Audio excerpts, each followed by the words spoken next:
Hello there, welcome back to the Ogre Git Reacts, Reviews and Oft-Times Reminisces. Today we're in Fyrnask. It's been a while really since I've listened to any Fyrnask.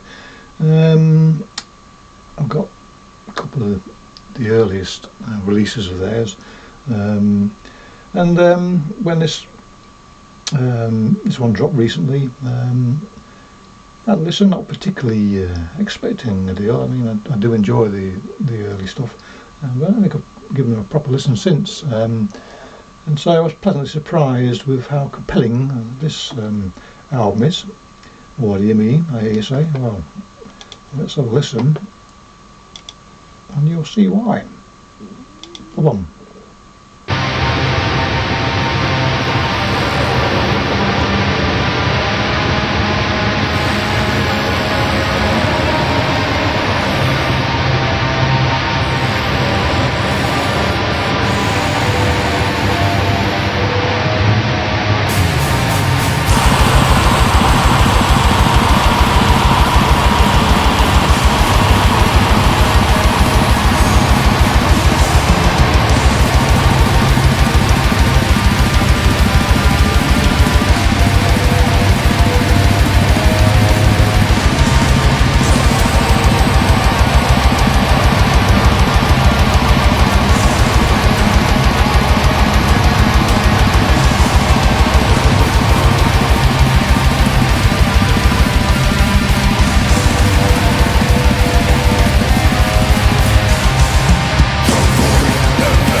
This album, and particularly this song, all the songs really, have that feeling of you being disdainfully regarded by the artist. There's a magisterial air to the music,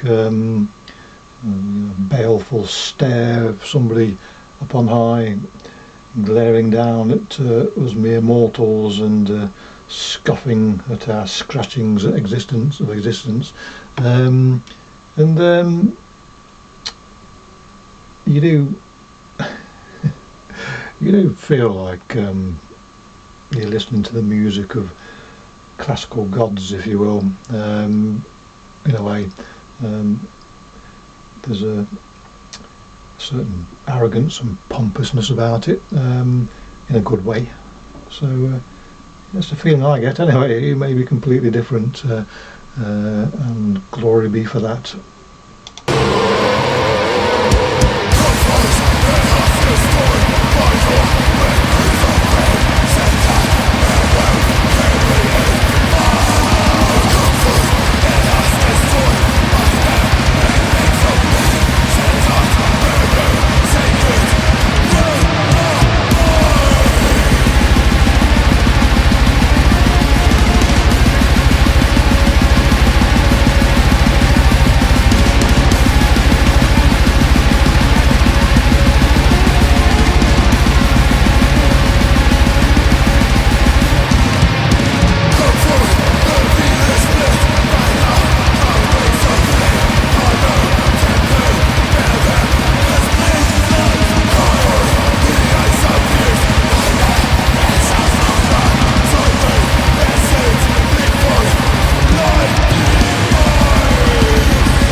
I've no idea if bands like this, when they write songs, write it in the sense of a composer using sheet music to annotate all the notes and what have you, that whatever musicians or composers use to record or write down the music they've composed. And I get the feeling that should Fyrnask do such a thing, and they wouldn't do it in the classical sense of how crotchets and quavers and all that sort of malarkey is written down. You get the sense they'd have some arcane method of recording how they compose their music, and if somebody was foolhardy enough to transpose it into conventional tablature, however it's referred to, then as soon as musicians attempted to play it, they and their instruments would burst into flame, such as the arcane nature of the sound of this music. It does conjure up fell beings of gigantic stature. Yes, so their clumsy hands, probably not clumsy hands, their massive hands, if they did record music, would do it in a way that us mere mortals wouldn't dare to replicate. Yeah, something like that.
Music is dense and thick. It's sometimes I use the analogy of it being as thick as crude oil, but it's even thicker than that. It's almost frozen crude oil, which is coal, I suppose. No, it isn't, is it? But it is as if the music reminds me of a bank of coal around the furnace in Vulcan's Forge. It is stark black, but there is that glow as well from a red hot forge. So it's not about colour, this music, but the colours are those oranges and reds with the occasional leap of white hot that you get when a furnace is poked, I suppose. Glorious stuff, and never a dull moment, and I can't really be any happier than I am when those drums kick in, and the sort of drums I like, the organic, thumpy drums that have that roundedness to them that other genres tend to be snare heavy and sharper in tone. Here it's right up my street, I have to say. Couldn't be happier.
So there you go.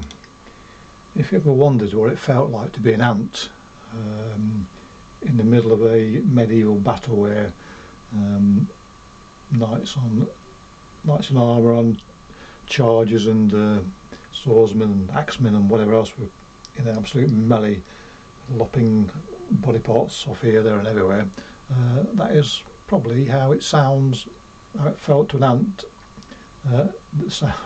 Let me get this right. The sound of this is how it felt to that ant, is what I'm trying to say. Yes. Superb. Absolutely brilliant. One of my favourite tracks of this year, definitely. And the album as a whole is right up there as well. So, there you go. Clicky bollocks. Catch you all next time. Cheerio.